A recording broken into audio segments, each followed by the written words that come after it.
There's 3 games left. What are you going to be looking for here down the stretch? You're 2-7, obviously, but there's still a lot you can accomplish, right? Yeah, the message obviously, like, everybody can count to 6, right? And so the path to postseason play is not there. It breaks my heart for the seniors, the guys that have exhausted eligibility, and this will be their last season. And so the message to the team on Sunday was really this is like a new season within the season, right? These last 3 games for the guys that will be the last time that they put on a uniform to close out the right way and to be remembered about the way you finished the season and the way you went out and fought and competed. And then for the guys that are coming back, it's the start of a new season. And how do you want practice to be ran? How do you want the games to be played? How do you want next season to look? And it's got to show up in these next 3 games. So it'll be a good benchmark for the way we need to operate and closing out the season and really to push momentum forward into next year. You talked a little bit in the post game on Saturday night about some of the young guys. Took a lot of branch on the trip, I think you said. Zion Stephenko got some reps. Just talk about some of the young guys. I think Jimmy Liston played. Some of the young guys that you'll be looking at, and maybe some guys have already caught your eye. Yeah, obviously they're the true freshmen that have played already are continuing to improve. I thought Zion did well. It was good to get baptized in the big house, right? There's not going to be a bigger venue than to get your first meaningful reps. I thought that was good for him. He played well while he was in there. You talk about Derek Rogers and Dylan Thiedemann and Will Helt on defense. On offense you got George Byrne who's been playing a lot, and Jerron Tibbs has gotten reps. Rod Branch got moved up. There could be some others. Specifically, with sort of the way the roster has been going just from an injury standpoint. And so those guys will continue to improve, and if they are deserving of reps on game day, they'll get reps on game day. Just to talk about the situation of offensive tackle. It seems to be pretty dire right now. I guess you really have a 3rd offensive tackle. Talk a little bit about Gus running out to play tackle at one point, and just not having 2 of your 3 best offensive linemen. So I've got to really compromise that offense, I think, right now. Yeah, it's been I give those guys a lot of credit. They are fighting their tails off. I give Coach Johnson a lot of credit. Just being able to plug guys in different positions and still be able to function from a schematic standpoint is incredible. I give Gus a lot of credit. Right, he is. I think he's already one of the best centers in the Big Ten. And for him to be able to go out and play tackle and not lose a beat there, I thought it was good to see. But yeah, that's just the reality of the situation we're in. Kaltenberg, who was unavailable last week because of some back issues, and so we had DJ and we had Ben that were available. Those guys are also pretty dinged up, and so when one of them had to go out, we have to slide Gus out to tackle and put Austin in there at center. I felt like that gave us our best chance to function and be competitive up front, and so that's what we did. And I thought those guys did a good job. How do you think the line being compromised has really impacted Hudson Card? Do you think he's gotten any gun shy at all? I think he's developing happy feet because of maybe the sense that he's not going to have much of a pocket to work from? I thought the Nebraska game there were instances of maybe some happy feet and not trusting it. I thought the other night though, I thought he for the most part did he play perfect? No, like nobody has played perfect, especially against that defense. Like let's not kid ourselves. That was good defense. And so I didn't think he had happy feet. I thought that times he escaped were because he had to escape in order to avoid taking a sack or avoid a loss. And I think what Hudson showed was trust in the offensive line and trust in his teammates, because he did step in there and make some throws. He did escape when he had to. I thought those guys they fought as hard as they could for him. So that's kind of what was the case last game. Ryan, I feel like we ask something like this every week, but Marshawn Rice made a big play for you early in that game and then never came back. I assume he's probably done too. Yeah, he's done for the year. After you said he might play last week, obviously didn't. Does it look like he's got a shot to play against Minnesota? I'm not sure. You know, it's you know, he's hurt right now, and he's not ready to play. So just where we're at. Sorry, it's not funny, but No, yeah, I get it. Minnesota, you know, you can't really put your finger on them. They've won ugly, won shootouts, but every single game other than the game against Michigan looks like at the end of the game they're right there with a chance to win. Yep. So you're probably preparing for a team that it's going to go to the final place in the fourth quarter. Absolutely, and then, you know, the last 2 times I've played them, it's been that way, right? You know, I got a lot of respect for Coach Fleck and what he's been able to do and accomplish at 2 different spots now. His teams, they play smart, they play tough, they play physical. You kind of know what you're going to get on both sides of the ball, but they just do what they do well. And they put them, like you said, put themselves in a position to win a game in the fourth quarter. So every time you turn on the tape, you see 4-quarter games. And so, you know, I think offensively, you know, they run a lot of RPOs to give quarterbacks some answers to unfavorable boxes in the run game. They got a tight end that's as good as any in the country. It's been fun as a coach, right? Not as somebody that's about to go against them, but just game planning. This will be my 3rd time game planning against him, just to see his growth. You know, I thought first year we played him, he had a lot of potential, but didn't really like to mix it up in the run game. Then last year I was like, okay, he's starting to develop into a tight end, and he is serviceable in the run game. They can do all the things he asked them to do, and now he's a good tight end. Like he is a complete player. You know, obviously the measurables are what they are, and you can't teach that. But it just shows how much work he's put into the game of football and working on his craft. That he's a complete player now.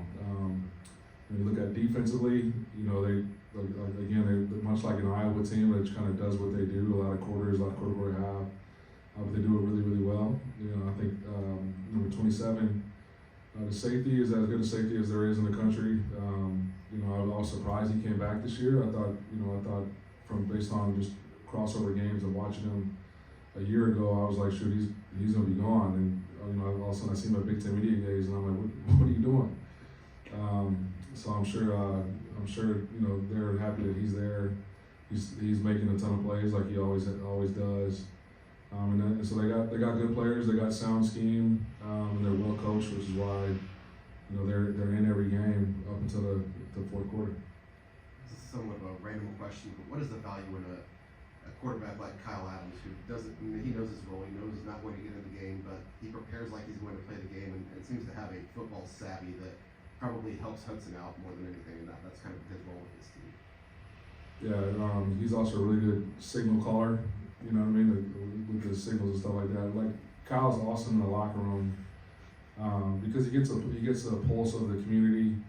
You know, anytime you're like the big man on campus in high school, in a town like West Lafayette, you have the success that he had in high school. Like you just got a certain swagger about yourself, and he definitely carries that into the locker room.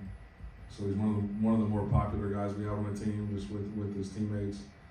And then I know him and Hud have gotten tight, so I'm glad he's on our team, and it's good to have somebody that grew up here care about this place the way he does.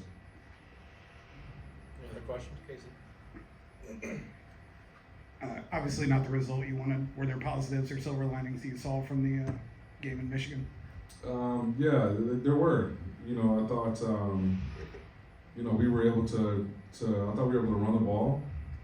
You know, we scored 13 points, and nobody had done that up to this point. As crazy as that sounds, I did think, you know, defensively, after those first 2 drives, thought we settled in and played a tagging style of football, and you saw guys that looked like and played like they belonged on that stage, and You know, like Nick Gordon, like he was dominant out there. You know, KJ was he was dominant out there. And so that is encouraging, especially when, you know, those two guys have years left, you know what I mean? And so I just think from a confidence standpoint and knowing now and having proof that, you know, what we are doing in the weight room and how we're practicing and what we're doing schematically helps those guys and allows them to play the way they did against a top 10, top 5, top 3 team. I think you definitely can take positives away from that. You know, I felt like when we were executing at a high level, albeit the depletion of the roster, that we were able to move the ball at times. So I think that again bodes well just for confidence and having, you know, some proof on tape that when you do things the right way, that there are plays to be had and be made out there. You know, anytime you can get experience in a environment like that with the surrounding stories and the underlining narratives of that game, anytime you can experience that moment, I think those are good lessons learned and good teachers and good experiences to draw from, you know, for the future. So, you know, did the outcome turn out like we wanted to? Absolutely not. Like we had every intention of going out there and trying to win a ball game, right? But there were times when you turn on the tape and you're like, man, that's the way it's supposed to look, and that's what we're capable of. And you know, hopefully those will be lessons that we can draw from in a positive way moving forward. Any more questions for Coach? Go back to Sam. Ryan, you mentioned Nick and KJ pretty much every week. They look, when you watch the film, when you look at the stats, they look like the 2 best edge rushers in this league. If you're not 2-7, I mean, are people talking about these guys as some of the best players in the country right now? Absolutely. I mean, the numbers, not only do the numbers speak for themselves, but like you said, you turn on the tape and it's like, it's like there's wow factor there. And it's not just a play here or there, it's like entire games. You know, like the Nebraska game, you just watch those 2 guys' profile tape, it's like watching a highlight tape. So I think every week they just keep getting more confident and more comfortable with their assignments and knowing when they can play free and when they have to spill and when they have to box and when they can make their own decisions. And so for me, it's been fun to watch and to see them grow and to see them really take ownership over the system and how it pertains to their positions.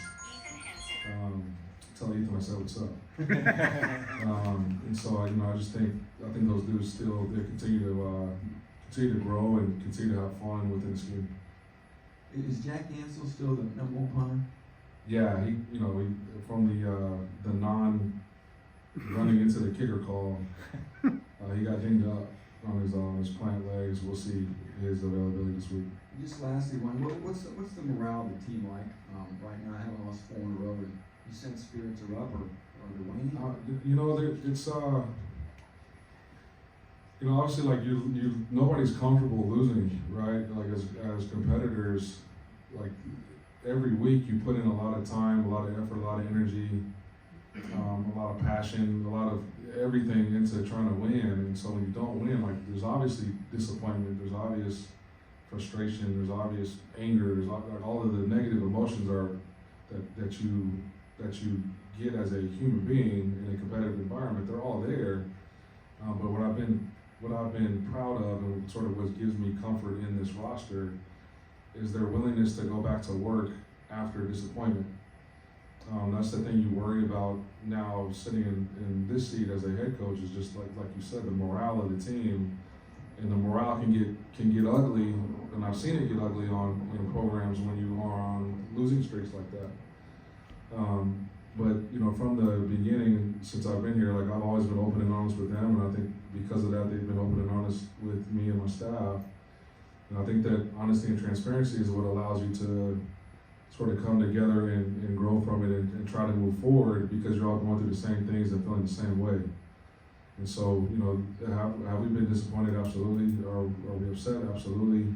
You know, nobody's hurting more than the people in the building, but at the same time, nobody's working harder to rectify the issues. And to try to come out on the winner side. So I'm definitely looking forward to this week. Looking forward to the next 3 games to try to put a stamp on how we come out of adverse moments, and so that we can move forward and look on to bright things in the future.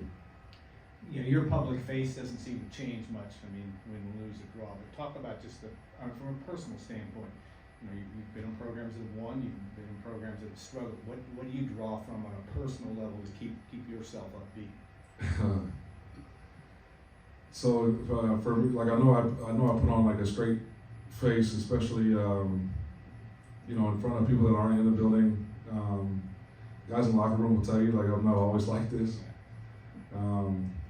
But personally, it's different when you're a coordinator, right? Like I think you have more emotion on one side of the ball. Like you can publicly display that sort of emotion. So now as like a head coach, when I get in those emotional states where I feel myself getting angry or I feel myself getting upset, or conversely, if I feel myself getting overly confident or extra happy, I try to like take a step back and just view things for what they are. I think as a head guy, it's important to do that so that you can see what's real and what's not, like what is concrete, what's fabricated, right? And I think when I allow myself to take that step back and see things for what they are and its face value and see the reality of where we are, the reality of what the season has been, and then I can just make a non-emotional and a logical move and to take steps in the right direction. And I have to do that. Like that's my job now, right? And I think because of that, it allows me to get back to baseline. It allows the locker room to get back to calm and to get back to still waters so that we can all start moving in the same direction. More questions for Coach?